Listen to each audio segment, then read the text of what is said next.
अस्सलाम वालेकुम। आईआर के सिलसिले में ये हमारा इंटरनेशनल ऑर्गेनाइजेशन से रिलेटेड लेक्चर। कोशिश होगी पूरी कि इस एक लेक्चर में ही हम इंटरनेशनल रिलेशंस का सब्जेक्ट इसमें रहते हुए इंटरनेशनल ऑर्गेनाइजेशंस को कैसे व्यू किया जाता है। मैंने आपसे रिक्वेस्ट तो की थी और जो लोग ये लेक्चर बाद में भी सुनेंगे कि इस लेक्चर से पहले आप कोई 10-12 ऑर्गेनाइजेशंस, इंस्टीट्यूशंस, इनके बारे में थोड़े से बेसिक फैक्ट्स, कब बनी, किस तरह बनी, कितने मेंबर्स हैं, इसके एम्स एंड ऑब्जेक्टिव्स क्या हैं उस ऑर्गेनाइजेशन के, इनके बारे में पता होना चाहिए, तभी आपको ये लेक्चर जो है वो हेल्पफुल हो। पहली तो बुनियादी चीज़ जो ज़हन में रखिए कि इंटरनेशनल रिलेशंस में जब हम एक्टर्स की बात करते हैं तो नॉन स्टेट एक्टर्स, बहुत सारे नॉन स्टेट एक्टर्स हैं, उनमें से एक नॉन स्टेट एक्टर, उसको आप कहते हैं international organization. Now within this international organization further दो तरह की इंटरनेशनल ऑर्गेनाइजेशंस को देखा जाता है। एक वो ऑर्गेनाइजेशंस जिनके लिए वर्ड ऑर्गेनाइजेशन का यूज कर लिया जाता है, जैसे कि यूनाइटेड नेशन, ठीक है जी, जैसा कि आसियान, जैसा कि एससीओ, जैसा कि BRICS and so on and so forth, कि जी ऑर्गेनाइजेशन ऐसी हो। लेकिन एक वर्ड फिर इसकी क्लासिफिकेशन, उसको कहा जाता है इंस्टीट्यूशंस। इंस्टीट्यूशंस ये भी इंटरनेशनल ऑर्गेनाइजेशंस ही कहलाती हैं, लेकिन इनके लिए स्पेसिफिक इंस्टीट्यूशन का वर्ड, जैसे कि वर्ल्ड बैंक, आईएमएफ, एफएटीएफ, ठीक है, वर्ल्ड ट्रेड ऑर्गेनाइजेशन, ये सारे institutions. So as a student हमें पहले तो ये पता होना चाहिए कि ये हैं तो दोनों, आती दोनों ही ऑर्गेनाइजेशन, इंटरनेशनल ऑर्गेनाइजेशन की ही डेफिनेशन में, लेकिन इनमें बुनियादी छोटा सा फर्क है। इंस्टीट्यूशंस जो होते हैं ना जी, इनकी रिकमेंडेशंस या इनकी टू डू लिस्ट ये पहले से बनी होती है। ये जब बनते हैं इंस्टीट्यूशंस तो इनके कुछ गाइडिंग प्रिंसिपल्स पहले से ही डिटरमिन हो कर दिए जाते हैं और इन्होंने अपने उन्हीं नॉर्म्स, पॉइंट्स, उन्हीं के मुताबिक चलना। कोई नया फ्रेमवर्क ये नहीं बना सकते। जैसे आईएमएफ को ले लें तो आईएमएफ के मुख्तलिफ प्रोग्राम्स बने हुए हैं, हर स्टेट को अकॉर्डिंगली उन प्रोग्राम्स के तहत ये स्टेट को कौन सा प्रोग्राम ऑफर करना, ये अलहदा से कोई नई प्रोविजन नहीं निकालते। जिस तरह एफएटीएफ की रिकमेंडेशंस तय हैं, डिटरमिन्ड है, स्टेट्स को उन्हीं को फॉलो करना। किसी स्टेट के लिए अलहदा से कोई स्पेशल रिकमेंडेशन नहीं बनेगी। ऑर्गेनाइजेशंस यहां कोई predetermined norms, to do list, recommendations ये नहीं होती। ये इनके सेशंस तो होते रहते हैं, लेकिन किसी भी इशू पर ये किसी भी तरह का सॉल्यूशन या कॉपरेशन का मैकेनिज्म बना सकते हैं। पीस से रिलेटेड भी है तो आप नोट करेंगे कि यूएन के लेवल से मुख्तलिफ जो कॉन्फ्लिक्ट रेजोल्यूशंस हुई हैं अक्रॉस द ग्लोब, वो सारी एक जैसी तो नहीं है, कोई कैसी है कोई कैसी है, हर एक डिफरेंट है। सो ऑर्गेनाइजेशन और इंस्टीट्यूशन में ये एक हल्का सा बुनियादी, लेकिन कहलाने बुनियादी फर्क, लेकिन कहलाने में ये इंटरनेशनल ऑर्गेनाइजेशन। लेकिन ये स्टडी बड़े बेसिक लेवल की स्टडी। जब आपने कि जी नॉन स्टेट एक्टर्स में इंटरनेशनल ऑर्गेनाइजेशन है, तो कैसी इंटरनेशनल ऑर्गेनाइजेशन होगी? एक तरीका ये है स्टडी का। तो अगर हम थोड़ा सा एडवांस लेवल में जाएं, वो मकसद है हमारा आज के सेशन में। आज के लेक्चर में पूरी होगी बातें तो वेल एंड गुड, नहीं तो फिर अगला लेक्चर इस पे जो है वो कंटिन्यू करेंगे। अब क्योंकि आपने को 10-12 ऑर्गेनाइजेशन इंस्टीट्यूशंस को पढ़ लिया, उनके एम्स एंड ऑब्जेक्टिव, उनकी वर्किंग को पढ़ लिया, तो आप पहले तो यहाँ पे उनको प्रैक्टिस करें ना कि कौन कौन सी ऑर्गेनाइजेशन है और कौन कौन से इंस्टीट्यूशन। लेकिन जरा एडवांस लेवल पे जाएंगे तो भाई ये जितनी भी इंटरनेशनल ऑर्गेनाइजेशन है ना, इंटरनेशनल ऑर्गेनाइजेशन उसी वक्त बनेगी जब उसमें 3 और मोर देन 3 गवर्नमेंट्स वो शामिल होंगे, उनका मिल के आपस में कोई भी एजेंडा उस पर उनका इकट्ठा होना, तो तभी आप उसको इंटरनेशनल ऑर्गेनाइजेशन। 2 स्टेट्स उनका मिलकर इंटरनेशनल ऑर्गेनाइजेशन नहीं बनेगी, ना इंस्टीट्यूशन बनेगी। सो वो 3 या 3 से ज्यादा। ठीक है, ये तो पहली चीज जो है वो जहन में वो रखेंगे। अब सवाल ये पैदा होता है कि ज़ाहिर हमने एडवांस स्टेज में देखना है, तो एक तो ये हो गया ना व्हाट इज इंटरनेशनल ऑर्गेनाइजेशन, एक बेसिक अंडरस्टैंडिंग के लेवल पे as a non state actor.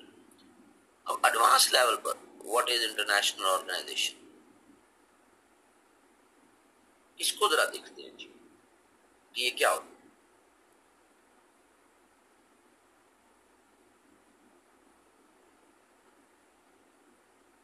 एक बेसिक डेफिनेशन से बात को शुरू करते हैं, फिर एडवांस लेवल चलाते रहेंगे। भाई ये है international organization is defined as an organization that has representatives from 3 or more states supporting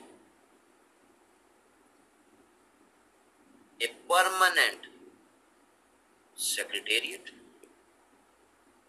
ठीक है, to address common issues। ठीक है जी, these issues वो एरिया बेस्ड भी हो सकते हैं, ग्लोबल भी हो सकते हैं, ठीक है, ट्रेड से रिलेटेड भी हो सकते हैं, एंड सो ऑन एंड सो।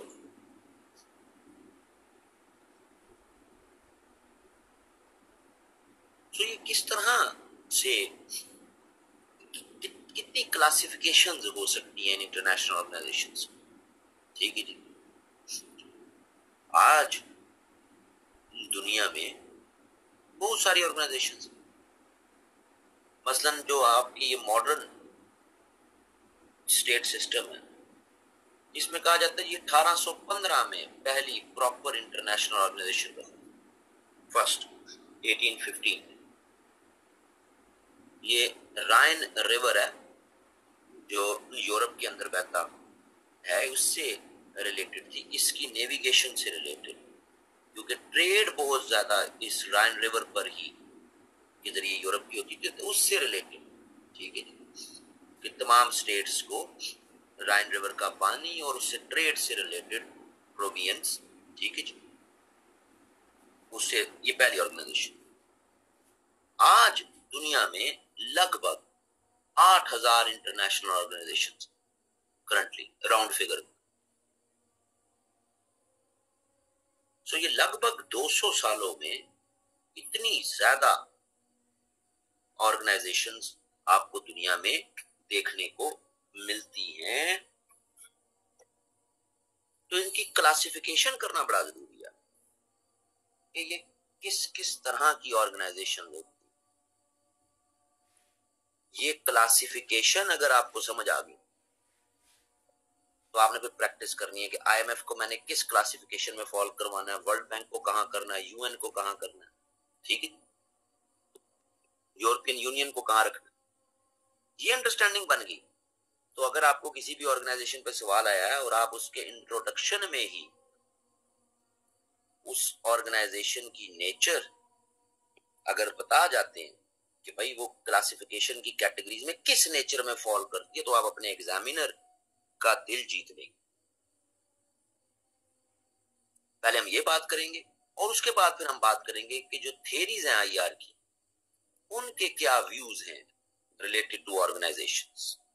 वो जो भी आपको ऑर्गेनाइजेशन आई है उसकी पहली शर्त तो फिर यही है ना कि आपको उस ऑर्गेनाइजेशन के बारे में, उसके फैक्ट्स, उसके मेंबर्स, उसके एम्स, उसका एजेंडा, ये तो एक करंट अफेयर टाइप चीज, ये आपको पता होनी चाहिए।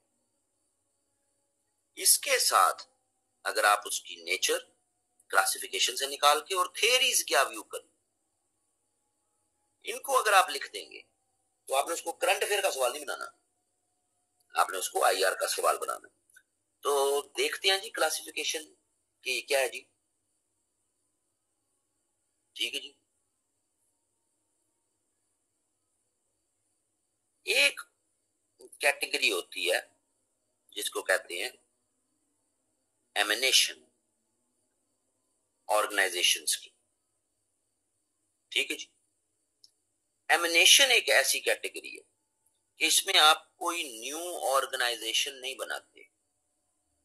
ठीक है जी, ऑलरेडी एस्टैब्लिश्ड ऑर्गेनाइजेशन कोई भी हो जो ऑलरेडी एग्जिस्ट कर रही हो, उसके मेंबर्स की अप्रूवल से आप ये बॉडी बनाते हैं, वो एमिनेशन की कैटेगरी में फॉल करे। जिस तरह यूनाइटेड नेशन है एज एन ऑर्गेनाइजेशन मौजूद हो, अब इसके अंदर आपने दुनिया में जनाब ट्रेड एंड डेवलपमेंट को देखना है तो आपने एक ऑर्गेनाइजेशन बना दी, United Nations conference on trade and development, नाम हो गया यूएनसीटीडी। अब इसकी कुछ टर्म्स एंड कंडीशंस तय कर दी गई, अब सारी स्टेट्स उन्हीं के मुताबिक चलेंगी। ठीक है जी, ये बड़ा इजी है जी इस तरह की ऑर्गेनाइजेशंस को बनाना, क्योंकि मेंबर्स तो आपके पास पहले से फोरम पर मौजूद हैं। ठीक है जी, उनके दरमियान आपने एक फॉर्मल ट्रीटी करवा देनी है या वोटिंग करवा देनी है और उसके जरिए आपने ये न्यू बॉडी बना देनी। ठीक है जी, समझ आ रही जी।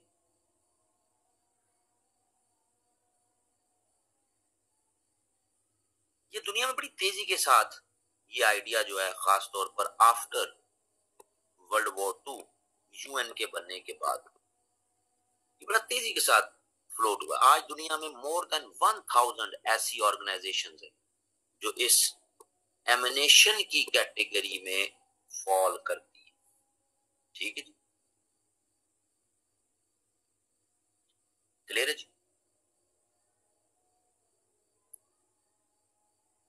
अब ये जो एमिनेशन है इसकी एक कैटेगरी ये है कि जिस तरह आपने ये बना दी तो इसके अंदर मेंबर कंट्रीज ही पार्टिसिपेट करेंगे,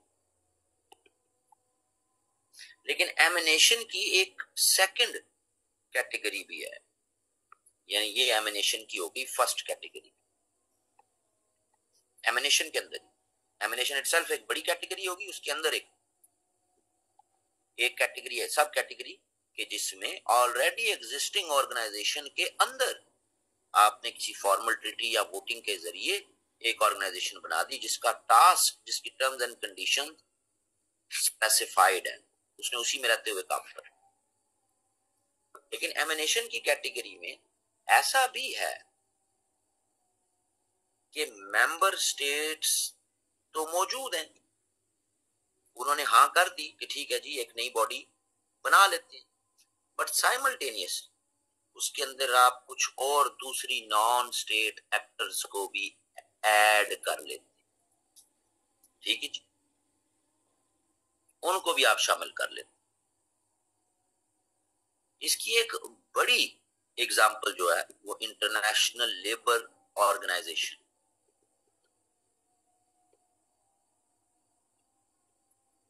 अब ये अंडर यूएन अम्ब्रेला ही काम करती है, इसके अंदर स्टेट्स भी हैं और स्टेट्स के अलावा भी कई ऐसे ग्रुप्स इसका हिस्सा हैं, जैसे international association of the legal protection of labour. अब एक अलग बॉडी है ये, लेकिन आईएलओ का ये भी मेंबर है, तो as a non state actor वो भी इस ऑर्गेनाइजेशन में, वो तो खुद तो है ही नॉन स्टेट एक्टर, लेकिन क्योंकि स्टेट्स हैं सारी तो वो उसके साथ अदर नॉन स्टेट एक्टर जिस तरह ये एसोसिएशन वगैरह, ये जो एमिनेशन होती है ना जी, इनको इनकी वर्किंग जो है इनको बड़ी इजी एनवायरनमेंट मिलता है, क्योंकि इनकी लेजिटिमेसी कानूनी हैसियत वो पहले से ही जो मेन आपकी ऑर्गेनाइजेशन होती है उससे डेवलप हुई होती है, तमाम मेंबर कंट्रीज तमाम पार्टिसिपेंट्स ने अप्रूवल दिया होता है, ठीक है। सो एक कैटेगरी एमिनेशन की है, दुनिया में ऐसी बहुत सारी ऑर्गेनाइजेशन, कुछ की एग्जांपल आपको बता दी, बहुत सारी ऐसी 1000 से ज्यादा दुनिया में ऐसी ऑर्गेनाइजेशन मौजूद हैं जो किसी एक मेन बॉडी के अंदर रहते हुए काम करते हैं। इसी तरह हमें यूरोपियन यूनियन एक ऑर्गेनाइजेशन है, इसके अंदर हमें कई ऐसे फोरम्स मिलते हैं, कई ऐसी बॉडीज मिलती हैं जो अपना काम करते, तो वो यूरोपियन यूनियन के अंदर उसकी डोमेन में रहते हुए तमाम यूरोपियन यूनियन के मेंबर कंट्रीज ने अप्रूव कर दिया कि हाँ जी ये बॉडी काम कर, सो वो काम कर रही और वो ज्यादा इफेक्टिव रहती है क्योंकि उनको एक स्ट्रॉन्ग सपोर्ट मेन ऑर्गेनाइजेशन की तरफ से मिल रही होती। तो एक तो ये आपके ग्रुप ऑफ आप कह लें कि ऑर्गेनाइजेशंस जिनको आप एमिनेशन की जो है वो कैटेगरी में फॉल करवाएंगे, ठीक है जी। दूसरी कैटेगरी, जब आप सारी कैटेगरी सुन लेंगे तब आप आसानी हो जाएगी, अगर कोई ज़हन में एम्बिग्विटी आ रही कि ये किस में फॉल करेगी। दूसरी कैटेगरी इसको कहते हैं hybrid international organisations, hybrid international organisations, ठीक है जी।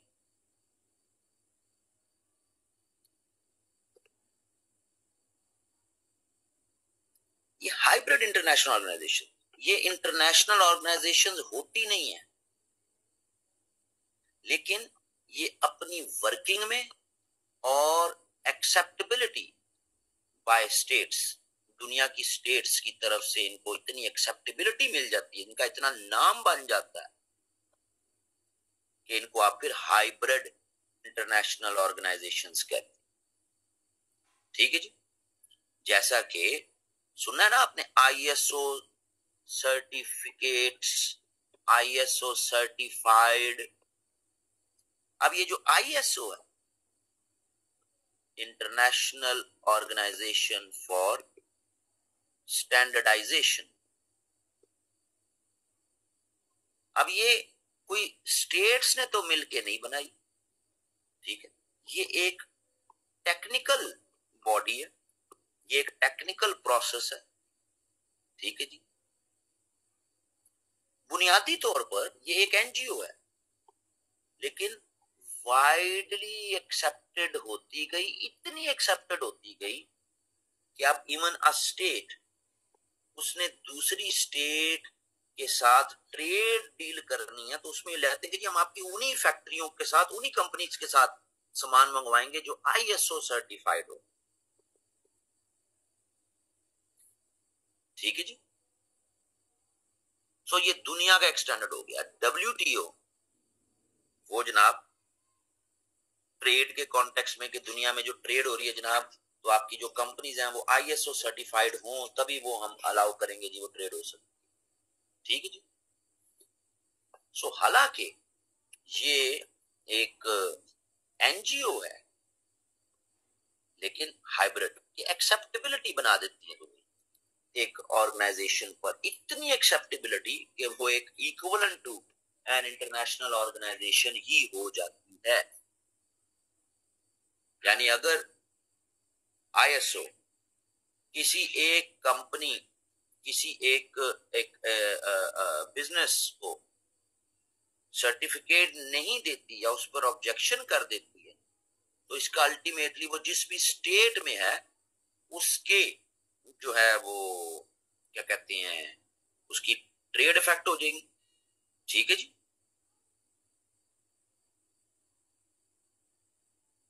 तो ये तो बड़ी इंपॉर्टेंट चीज होगी। ठीक है जी। तो ये दूसरी बड़ी कैटेगरी जो हाइब्रिड इंटरनेशनल ऑर्गेनाइजेशंस की। ठीक।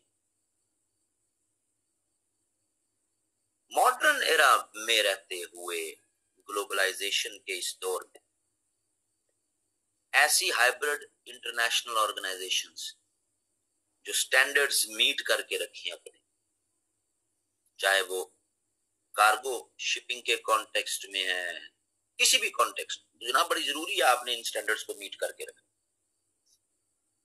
स्टेट्स के लिए भी बड़ा इजी है कि वो अपने SOPs बनाएं ना, बल्कि वो ऐसी हाइब्रिड इंटरनेशनल ऑर्गेनाइजेशंस के SOPs को अडॉप्ट कर ले। तो उनके लिए भी इजी, अपने SOPs बनाएं, अपने फोरम्स बनाएं, है जी, तस्दीकें करें, सर्टिफिकेशंस दें, उन्हें जरूरी नहीं, बस इनको अडॉप्ट कर लो, अपना भी काम आसान हो गया, स्टेट का बर्डन भी रिलैक्स हो गया। ठीक है। फिर इसके बाद अगली जो कैटेगरी है ऑर्गेनाइजेशंस की, उनको कहा जाता है पब्लिक इंटरनेशनल यूनियंस, PIU,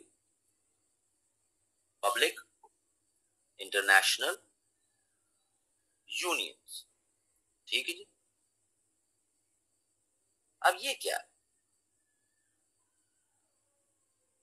ये लार्जली 19th सेंचुरी से ये आइडिया डेवलप हुआ, और ये ए पॉलिटिकल ऑर्गेनाइजेशंस रही हैं।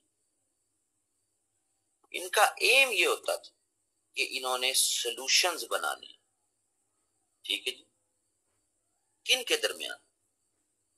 उन स्टेट्स के दरमियान जिनके दरमियान कुछ डिफरेंसेस मौजूद है, उनके दरमियान सॉल्यूशंस बनाने।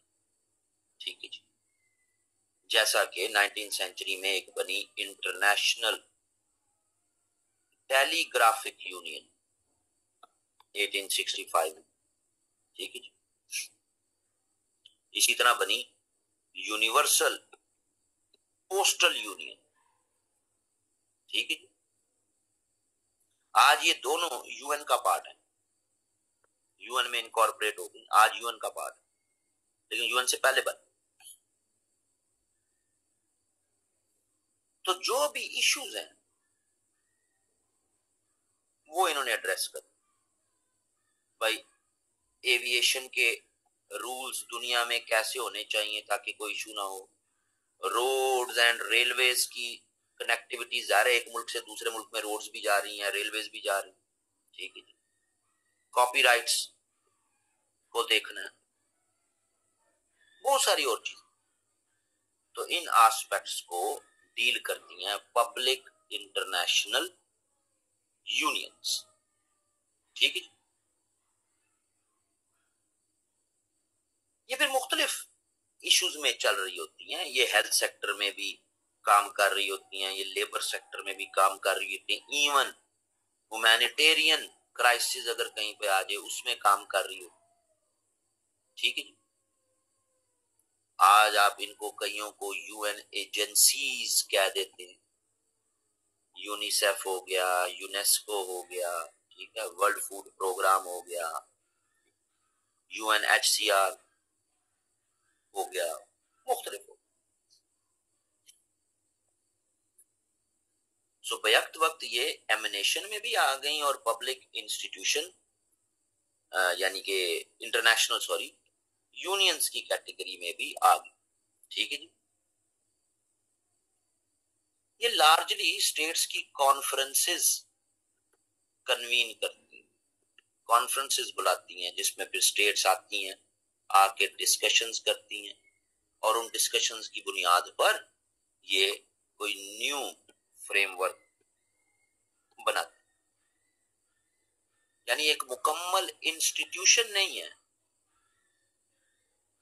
ठीक है जी, लेकिन एक इंडिपेंडेंट ऑर्गेनाइजेशन भी नहीं, पब्लिक इंटरनेशनल यूनियंस। अगली जो कैटेगरी है वो भी इसी पब्लिक इंटरनेशनल यूनियंस की यानी कि सब कैटेगरी आप कह लें उसको, लेकिन क्या है कि ये जो अभी जिन पे बात हुई है ये जरा एपॉलिटिकल थी। ठीक है, तो आप अब जो आपकी कैटेगरी हम बनाने जा रहे हैं वो आप क्या लें फिर पॉलिटिकल इंटरनेशनल ऑर्गेनाइजेशंस। चौथी कैटेगरी के तौर पे देख लें पॉलिटिकल इंटरनेशनल ऑर्गेनाइजेशंस, ऐसी ऑर्गेनाइजेशंस जिनका मकसद इंटरनेशनल स्टेबिलिटी, रीजनल स्टेबिलिटी, अमन कायम करने के लिए एफर्ट करना। ठीक है,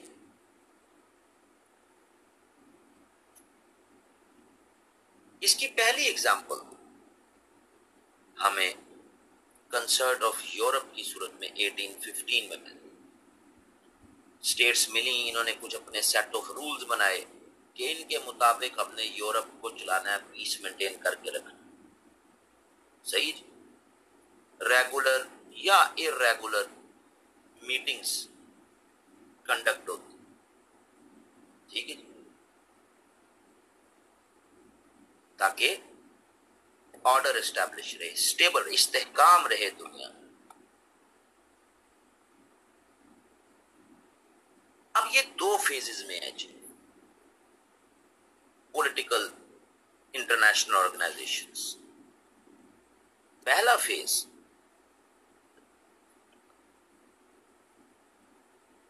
फेज ये है कि जहां एक स्ट्रॉन्ग इंटरनेशनल ऑर्गेनाइजेशन नहीं बनाई गई, बस ठीक है सेट ऑफ रूल्स बना दिए गए और कभी कभी कन्वेंशंस करवा दिए गए, कन्वेंशंस पर स्टेट्स आकर उसके सिग्नेटरी हो जाएं और उन बातों को माने, जैसे कि 20th सेंचुरी के स्टार्ट में दी हेग कन्वेंशन, फिर 20th सेंचुरी के मिड में जिनेवा कन्वेंशन।